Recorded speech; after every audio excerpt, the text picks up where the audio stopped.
Hello, welcome to my week 3 discussion board presentation on a scenario that requires change within Riverside County. My name is Octavio Ramirez Lopez. This is for class MPA 594 Comprehensive Exam Seminar for Dr. Sundstrom at California Baptist University. Unfortunately, there's a lot of turnover within Riverside County Department of Public Social Services, and a lot of times many employees leave for various unknown reasons.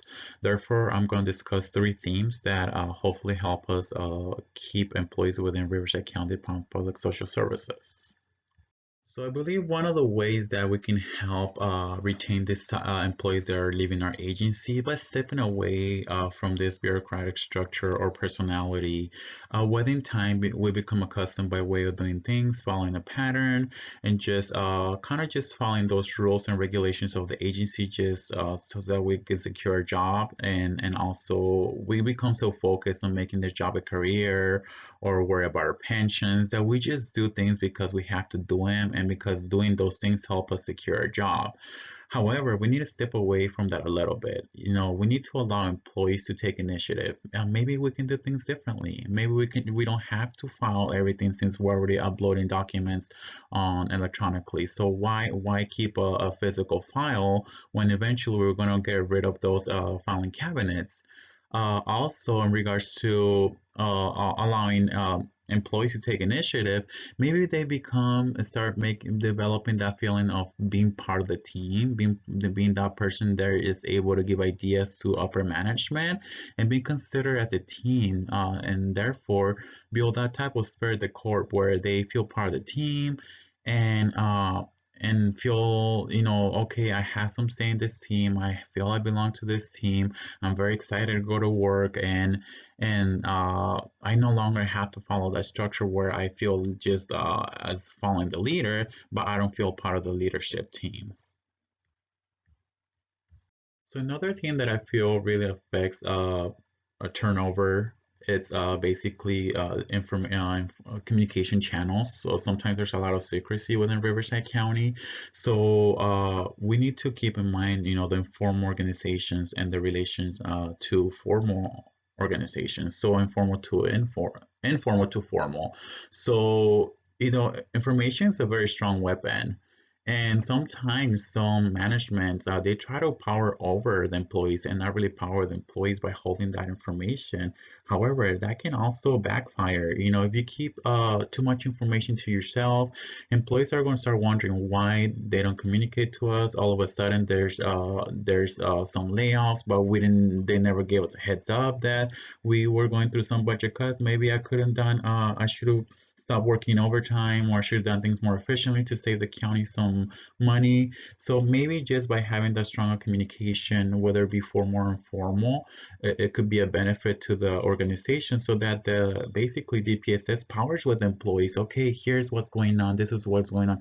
What can you do to help us improve, or help us work through our budget cuts?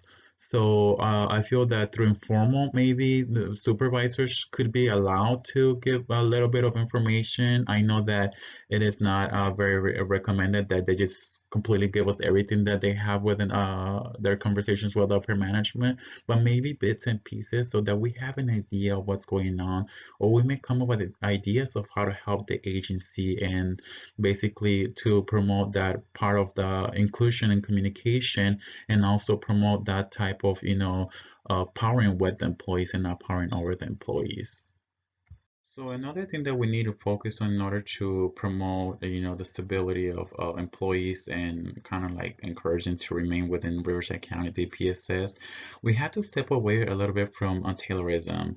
We need to consider that people have different ways of doing things, especially within social work. There is no one best way to do social work, period. I don't feel there's one best way. I find myself doing things differently from other social workers. We still manage to help the client improve their living situation. So we need to step away from that part and just give everything to the guided steps. And in addition, we need to, in regards to treating the employees, we need to power with the employees and not over the employees. So management has to look at that. Okay, maybe I can help this employee become better. or perform more effectively within the organization. But but also considering their needs. They have physiological needs within work. If they don't feel they're able to sustain their living with this type of employment, maybe trying to push for management or human resource to kind of like compensate adequately. Also safety, if they don't feel that they have secure jobs, then they're gonna feel like very unstable. Even loving or belongingness, if they don't feel welcome to the agency, then how are they gonna move around freely to meet those organizations when they don't feel, sometimes may feel like they're walking on eggshells?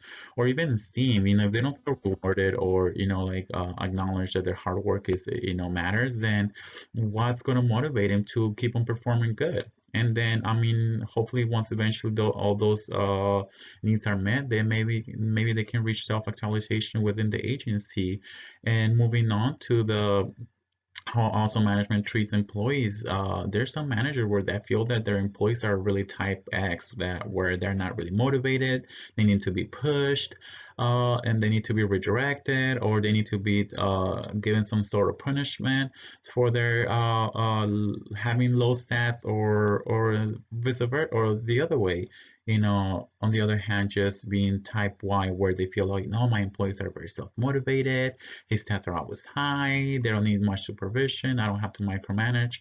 But we need to use a combination of both, because manager doesn't, there's some employees where their managers think they're type Y employees, but the employees feel like, oh, they don't really look at my work, I don't know if my job really matters, so they kind of feel abandoned. Or it could be also where the supervisor says, oh, they're really self-motivated, but then you go and observe and their stats are very low. So we kind of have to use a combination and remain alert of the employees and their needs, and also let them know that there's different ways of doing things. In conclusion, employee turnover within Riverside County DPSS can be reduced by having management and immediate supervisors kind of step away from that bureaucratic structure or personality, and allowing room to employees to take initiative and build that spirit of the core within the organization. Also, by allowing employees to have access to this information, information again is very powerful, and holding information can also backfire. So just allow these employees to have access to that information. And finally, whether employees are type X or type Y as seen by management, it still provides that some sort of supervision and support, because employees need to know that, what, someone's seeing what I do and my work really matters. So this is all I have, everyone. Thank you so much for viewing my presentation. I really hope everyone's having a blessed weekend.